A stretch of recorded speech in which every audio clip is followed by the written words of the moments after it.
नमस्कार, बहुत स्वागत। आप देख रहे हैं न्यूज 18 मध्य प्रदेश छत्तीसगढ़। आज हम दरअसल कांग्रेस में मचे टूट के शोर की बात कर रहे हैं। एक तरफ लोकसभा चुनाव से पहले राहुल गांधी भारत जोड़ो न्याय यात्रा पर निकले हैं, इधर पार्टी के उनके अपने लोग पार्टी से टूटने लगे हैं। राहुल गांधी देश को जोड़ने की बात कर रहे हैं, लेकिन कांग्रेस को टूटने से बचा नहीं पा रहे।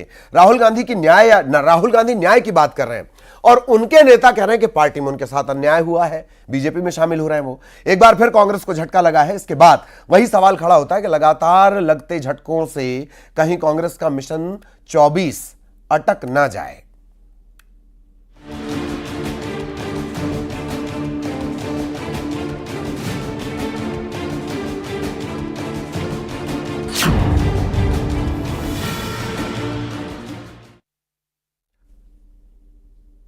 तो लगातार 2 लोकसभा चुनाव से हार का सामना कर रही कांग्रेस ने इस बार मिशन 24 में जीत के लिए जोर लगा रखा है, लेकिन इस जोर से ज्यादा टूट का शोर सुनाई देता है। कांग्रेस को लगातार दूसरे दिन बड़ा झटका लगा है।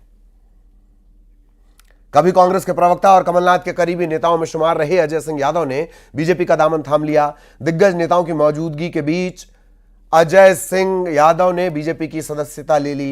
ये वही अजय सिंह यादव हैं जो कभी मुखरता से कांग्रेस का पक्ष रखा करते थे, कमलनाथ का पक्ष रखा करते थे और तो और वो दिग्विजय सिंह का भी पक्ष रखा करते थे, लेकिन कांग्रेस इन्हें नहीं संभाल पाई।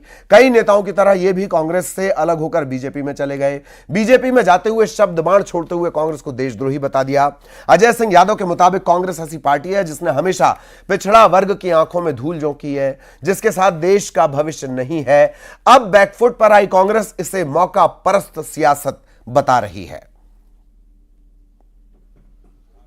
जिस तरह से आज देश में प्रधानमंत्री मोदी जी की देश के प्रति समर्पण की जो नीतियां हैं, उनसे प्रभावित होकर मैंने भारतीय जनता पार्टी में सदस्यता ग्रहण की है। कांग्रेस पार्टी द्वारा भगवान राम की प्राण प्रतिष्ठा जैसे आयोजन का विरोध किया गया, समस्त देशवासियों की भावनाओं को आहत किया। ऐसी पार्टी के साथ देश का भविष्य नहीं हो सकता है। आज भी भारतीय जनता पार्टी वही तोड़फोड़ में लगी है और वही सिर्फ अपने प्रचार प्रसार में लगी। ये बताता है कि भाजपा जनहित से कोसों दूर है। और सबसे बड़ी बात, भाजपा लोकसभा चुनाव के लिए जैसा अपनी स्थिति को प्रचारित कर रही बड़ा बताकर, वैसी असलियत में उनकी स्थिति है नहीं। असल में वो जानते हैं कि अंदर से वो कमजोर हैं, तभी कांग्रेस पार्टी के और भी कई छोटे छोटे पदाधिकारियों को अपने यहां सदस्यता दिलाने पर लगे हैं। अब कई बड़े सवाल खड़े होते हैं। उन सवालों को भी एक बार जान लेना चाहिए। यह भी जान लेना चाहिए कि अगर लगातार टूट तो कांग्रेस कैसे होगी एकजुट। सूबे सूबे में मचा है घमासान, आखिर कहां है आला कमान। अपनों से हार तो 24 का कैसे होगा बेड़ा पार। यह बड़े सवाल हैं। इसके साथ भी बहुत सारे सवाल हैं जो लगातार उठते हैं। बेहद खास पैनल हमारे साथ जुड़ा हुआ है, उस पैनल से आपका तारुफ करवा देते हैं। डॉक्टर हितेश वाजपेयी साहब बीजेपी से हमारे साथ जुड़े हुए हैं, स्वागत है उनका। अमित शर्मा साहब प्रदेश महामंत्री कांग्रेस, आपका भी बहुत स्वागत। अजय सिंह यादव साहब बीजेपी नेता, आपका भी स्वागत। धनंजय प्रताप सिंह वरिष्ठ पत्रकार, सर का बहुत स्वागत। डॉक्टर रमेश ठाकुर राजनीतिक विश्लेषक, आपका भी बहुत बहुत स्वागत। एक न्यूज रूम की छोटी सी घटना के साथ चर्चा की शुरुआत की जाए। कहीं किसी न्यूज रूम में आज ये चर्चा चल रही थी कि दरअसल एक पैनल में 2 बीजेपी नेता कैसे, अजय सिंह यादव साहब के लिए लिखा क्या जाए। कांग्रेस से नाराज होकर बीजेपी में गए नेता, किसी नेपथ्य से एक आवाज आती है कि ताजा ताजा बीजेपी नेता लिख दिया जाए। खैर, इसी बेहतरीन बात के साथ चर्चा शुरू करते हैं। और सबसे पहला सवाल अजय सिंह यादव साहब आपसे ही। हमने वो दौर भी देखा जब आप मुखरता से कांग्रेस की इधर उधर और जाने किन किन प्रकार के तर्कों का जवाब, बयानों का जवाब दिया करते थे। अब आज आप बीजेपी में हैं। जी यादव साहब। देखिए ललित जी, कांग्रेस पार्टी से मेरा और मेरे परिवार का 70-80 सालों का नाता रहा। मेरे दादाजी आज़ादी के पूर्व से कांग्रेस में रहे और आजीवन कांग्रेस में रहे, विधायक भी रहे।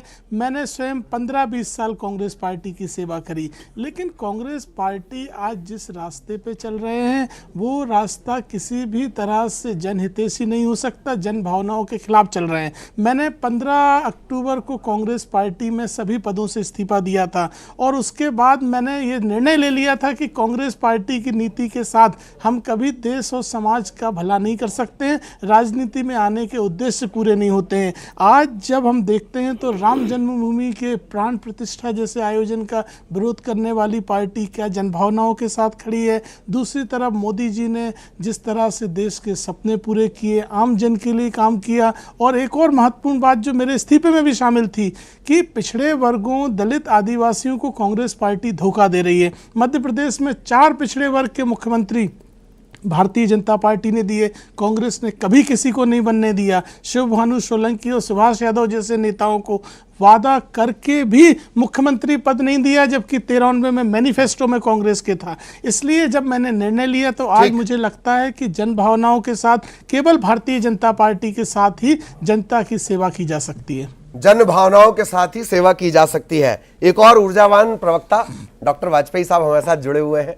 जैसे ही डॉक्टर वाजपेयी का नाम आता है मुस्कुराने लगते हैं। डॉक्टर वाजपेयी, पिछली पैनल में भी मैंने ये सवाल किया था, अभी भी कर रहा हूं, पिछले डिबेट के दौरान भी मैंने जिक्र किया, कोई बाली जैसी ताकत है क्या कि आप सामने जाते हैं और पूरी ताकत ऐसे खींच लेते हैं, विधायक खींच लेते हैं? Doctor Vajpayee please. ललित जी, सत्य की राह पे चलिए, आप हमेशा आपको एक शाश्वत विजय प्राप्त होगी। तो इसीलिए भारतीय जनता पार्टी अयोध्या से आबू धाबी तक, अभी आप हमारा सफ़र देखेंगे कि हमने जहां एक और विकास को लेकर, हमने रोटी को लेकर एक अभियान छेड़ा, साथ ही साथ कोविड, पोस्ट कोविड की इकोनॉमी को मजबूत किया मोदी जी ने। तो आज उसके साथ साथ राम और रोटी दोनों को लेकर चल रहे हैं, तो लोग प्रभावित हैं और उसमें कोई दो देश राम का है। अब वहीं पर जैसे ही हम अयोध्या से मथुरा की तरफ बढ़ेंगे ललित जी, तो जैसा रघुवंशी और राम भक्तों में उत्साह है, वैसा ही देश के यदुवंशियों में भी बड़ा उत्साह है। तो अब उस उत्साह से सुभाष यादव जी, अरुण यादव जी, सचिन यादव जी या अजय भाई, ये अछूते थोड़े ना रहेंगे। और हमने देखा है कांग्रेस ने क्या किया है। कांग्रेस ने वाकई में, जो बात अजय भाई कह रहे हैं, कि कभी उनका मान रखा नहीं, ना राम भक्तों का रखा और ना कृष्ण भक्तों का रख रहे हैं। तो कुछ ना कुछ खामियाजा तो भुगतना पड़ेगा। अरुण यादव का जिक्र कर रहे हैं, गवर्नेंस को तो भूल ही जाइए। अरुण यादव का जिक्र कर रहे हैं आप, तो इसमें कोई इशारा है? जिस तरीके से प्रदेश अध्यक्ष से हटाया गया, जिस तरीके से उनको यूपीए की कैबिनेट से हटाया गया, ये तो सब हम मध्य प्रदेश वासियों ने, और ललित जी आपने, हमने डिबेट भी करी, आपको याद होगा। सचिन को स्टैब्लिश नहीं होने दिया। वहां पर यात्रा का जो स्वागत है कांग्रेस की, वो आपने एक ऐसे विधायक से कराया जो पार्टी में ही नहीं है जी। शेरा साहब, आपको याद हो कितनी डिबेट करी है अपन ने। तो इससे ज्यादा मजाक दोनों भाइयों का कौन उड़ा पाएगा, आप बताइए। ठीक। अमित शर्मा साहब जुड़े हुए हैं, अब उनसे दरअसल सबसे महत्वपूर्ण सवाल। अमित शर्मा साहब, 8 साल, मैं बड़े नेताओं पे नहीं जा रहा हूं, मोटा आंकड़ा आपको बता रहा हूं, तकरीबन 400 नेता और बड़े नेताओं की एक लंबी फहरिस्त, ये सभी कभी राहुल के करीबी थे, इतने करीबी कि कई तो डायरेक्ट सीधे दाखिल हो सकते थे उनके घर। शर्मा साहब। ललित भाई, आपने अच्छा प्रश्न पूछा है, और आपने तो खैर कई दशकों का बताया कि इतने सारे फेवरेट लिस्ट है, शायद 9 वर्षों की होगी या पहले की भी होगी। हाँ। मैं तो आपको 4-6 महीने पुरानी सूची बताता हूं। जब अभी चुनाव के पूर्व जब चुनाव होने वाले थे, तो कमलनाथ का दामन थामने वाले और कांग्रेस का झंडा थामने वाले, न जाने होशंगाबाद से लेकर गुना और गुना से शिवपुरी तक, और खुद प्रदेश अध्यक्ष बीडी शर्मा जी के क्षेत्र खजुराहो से लेकर, और कहीं ना कहीं बुधनी के पूर्व तत्कालीन मुख्यमंत्री शिवराज सिंह चौहान जी के क्षेत्र तक से लोग हजारों की संख्या में कांग्रेस पार्टी का झंडा थामा था। और इसमें कहीं कोई दो नहीं, ये तो थोड़ी बहुत भगदड़ मची है, वहां तो तूफान मचा था आने के लिए। और उस तूफान का सामना जिस तरीके से भारतीय जनता पार्टी के लोग डर रहे थे, और बड़े नेताओं की फेवरेट लिस्ट कहोगे तो मैं काफी बता दूंगा, जो कहीं ना कहीं होशंगाबाद के पूर्व सांसद से लेकर और बहुत सारे कई नेता, और केपी यादव तो कई बार संकेत दे चुके जो भारतीय जनता पार्टी में हैं जी। मेरे अभी साथी जो भारतीय जनता पार्टी के नए सदस्य बन गए ललित जी, हाँ। ये तो महत्वाकांक्षाओं का दौर है। मेरे साथी हमारे साथ कंधे से कंधा मिलाकर साथ दिया था, इन्हें टिकट नहीं मिली तो इसलिए डगर जो है डगमगा गई। और मैं इनको शुभकामनाएं देना चाहता हूं कि जैसे सिंधिया कांग्रेस में फ्रंट लाइन में बैठा करते थे, या महाराज से वहां भैया हो गए और चौथी लाइन में बैठ गए, ऐसे ही अजय जी वहां पर पता नहीं कौन सी 20वीं या 25वीं, हाँ, एक मैं आपको रोकना चाह रहा हूं, मैं एक ऐड ऑन कर दे रहा हूं सवाल। अंतिम पंक्ति से ठीक आगे बैठे हुए थे जो आज हमारे सीएम है डॉक्टर यादव। मुझे नहीं पता उन्हें इशारा था कि नहीं था, फोटो में अंतिम पंक्ति से ठीक आगे बैठे थे। वो मिसाल भी तो कायम की ना बीजेपी ने। आपके वहां क्या है? ललित जी अंतिम पंक्ति में थे। जिस ओबीसी की बात आज मेरे साथी ने करी है, अजय भाई ने, आज अंतिम पंक्ति में बैठे राजमणि पटेल को आज राज्यसभा भेजने का काम करा। अंतिम पंक्ति में बैठे अरुण यादव जी को केंद्रीय मंत्री बनाने का काम करा। और जिसके कारण चिंता कर रहे हैं वाजपेयी जी, हाँ। उनके भाई को मध्य प्रदेश की सरकार में मंत्री बनाने का काम किया।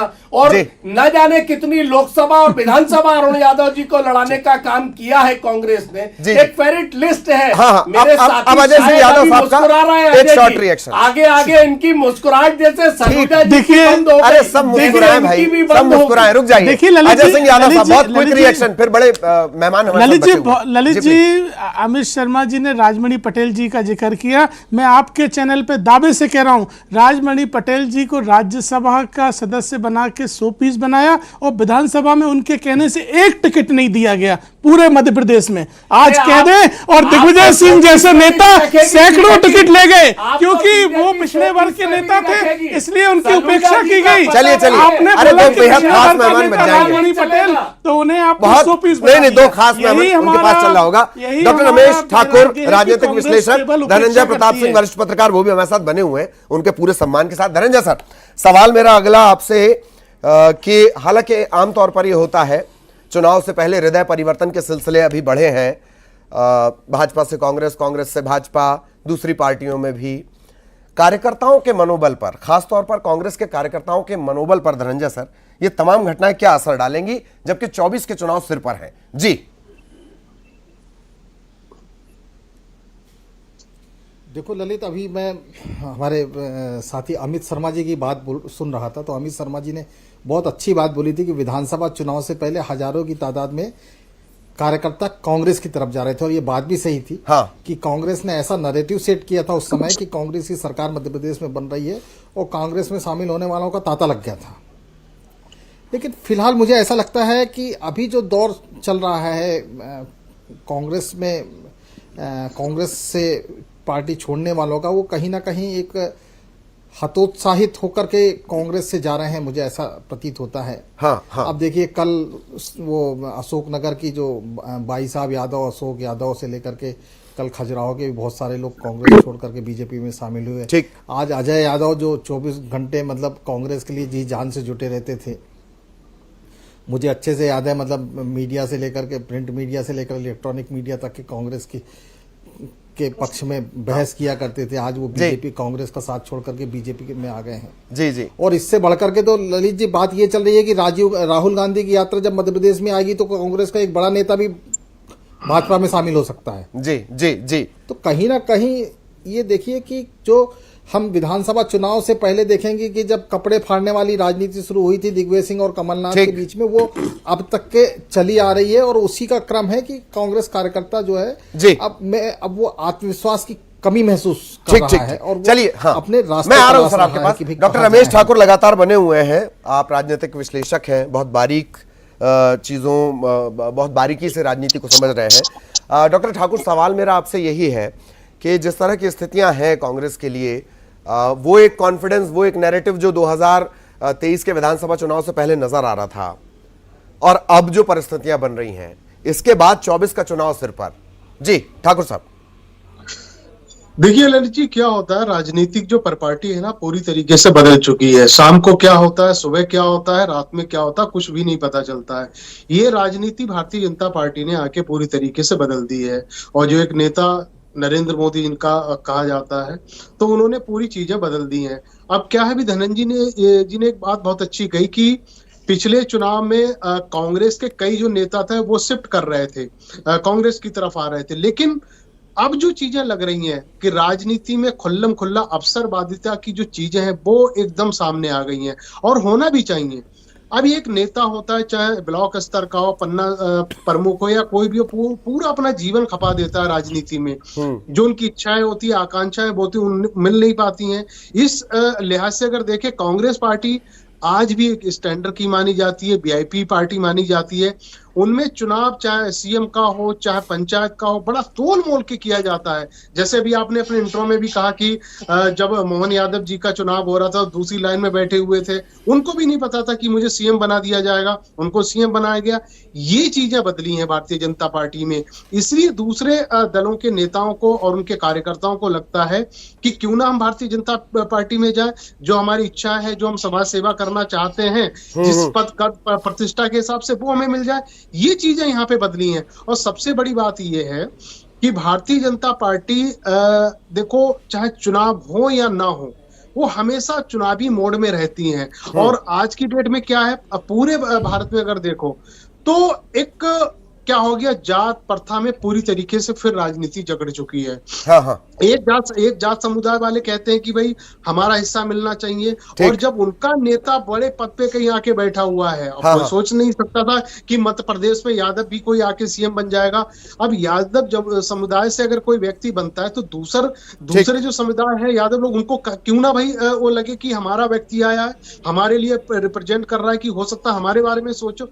तो ये चीजें अब बहुत ज्यादा हो गई हैं। हालांकि 2014 में जब मोदी जी जब आए थे केंद्र में, तो उन्होंने सोचा था कि नहीं, अब जाति प्रथा हम लोग खत्म कर देंगे। राजनीति में वो वन इलेक्शन वन वोट वाली जो बात कही जा रही है, हालांकि वो बहुत पीछे रह गई है। लेकिन अंततोगत्वा राजनीति उसी धर्रे पे आके रुक गई है कि जिसका जितना जाति, जितना जिनका समुदाय, उनको उतनी हिस्सेदारी दो। वो चीज हम लोगों को देखने को मिल रही है। ठीक, डॉक्टर वाजपेयी लगातार हमारे साथ बने हुए हैं। वाजपेयी साहब, अवसरवादिता का जिक्र आया। भाजपा के 31 बड़े नेता कांग्रेस में, इनमें से 25% सिंधिया समर्थक। कांग्रेस से जाने वालों में पूर्व मंत्री भी। कांग्रेस का हिस्सा निकाल दिया जाए तो 2023 में आपकी पार्टी से भी बहुत सारे लोग गए, हालांकि फिर परिणाम बदल गए। डॉक्टर वाजपेयी, देखिए जी, मैं 3 बातें बहुत विशेष रूप से रखना चाहता हूं। पहली बात, पूरा देश इस समय मोदी में है। आप मानो न मानो, प्यार करो नहीं करो, हर आदमी उनके हाथों में देश को देखना चाहता है। तो मेरा बहुत स्पष्ट मानना है कि आने वाले लोकसभा के चुनाव में सब उसको अपने अपने आयाम से देखेंगे, इसमें कोई दो मत नहीं है। लेकिन मानकर चलिए 1947 से लेके आज तक जितने चुनाव हुए, 51 से लेके, आप मान करके चलिए ललित जी, सारे रिकॉर्ड टूटेंगे। ये मेरी बात नोट कर लीजिएगा, नंबर 1 जी। नंबर 2, मैं आपको बता दूं, राज्य की राजनीति पे यदि आप आ जाएं, पहले क्या हुआ, धनंजय जी के लेख पढ़ लीजिएगा, सब आपको समझ में आ जाएगा। लेकिन आगे क्या होगा मैं बता देता हूं। भाई, नकुल नाथ जी राम भक्त हैं, राहुल जी सोनिया जी नहीं हैं। ये हम सब ने देखा, डिबेट किया। तो आज आप सोचिए, कमलनाथ जी क्या नकुलनाथ जी की चिंता नहीं करेंगे? क्या आपको लगता नहीं कि भाई कांग्रेस जैसी पार्टी में एक राम भक्त का कोई बहुत लंबा स्थान रहने वाला है? उसके बाद अयोध्या हो गया है। अब हम लोग जैसे मान लो लोग यदि मथुरा की बात करते हैं, तो क्या आपको लगता है कि कांग्रेस में रहकर अरुण यादव जी, सचिन यादव जी श्री कृष्ण के समर्थन में बोल पाएंगे?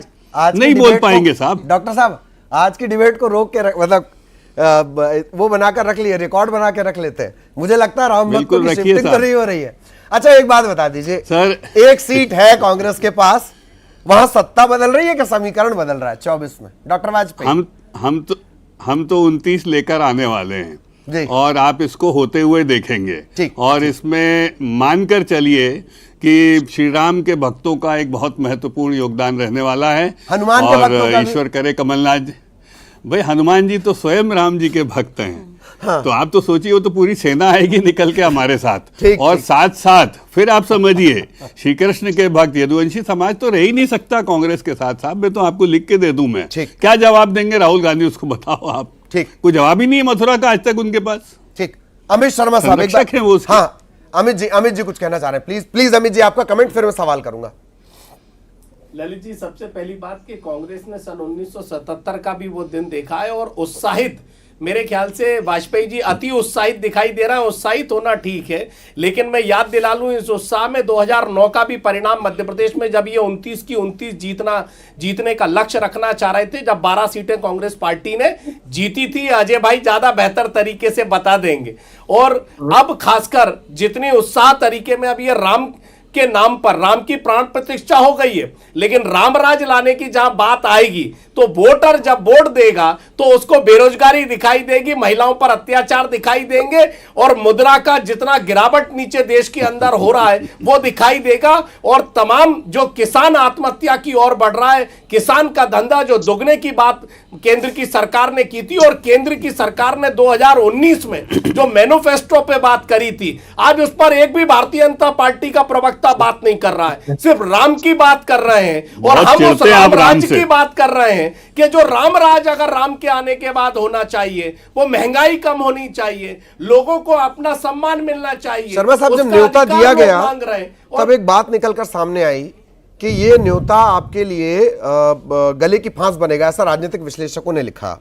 उसके बावजूद एक सटीक जवाब कांग्रेस की तरफ से नहीं आया उस न्योते को लेकर। शर्मा साहब, ठुकरा दिया नहीं आएंगे बोल दिया। आज न्योता के बाद सुप्रिया सूले जो हमारी प्रवक्ता है वो गई, तमाम नहीं सोनिया जी को न्योता गया था, खड़गे साहब को गया था, तमाम कांग्रेस के सुप्रिया लोग सूले को नहीं गया, वहां पर स्नान किया और वहां दर्शन किए।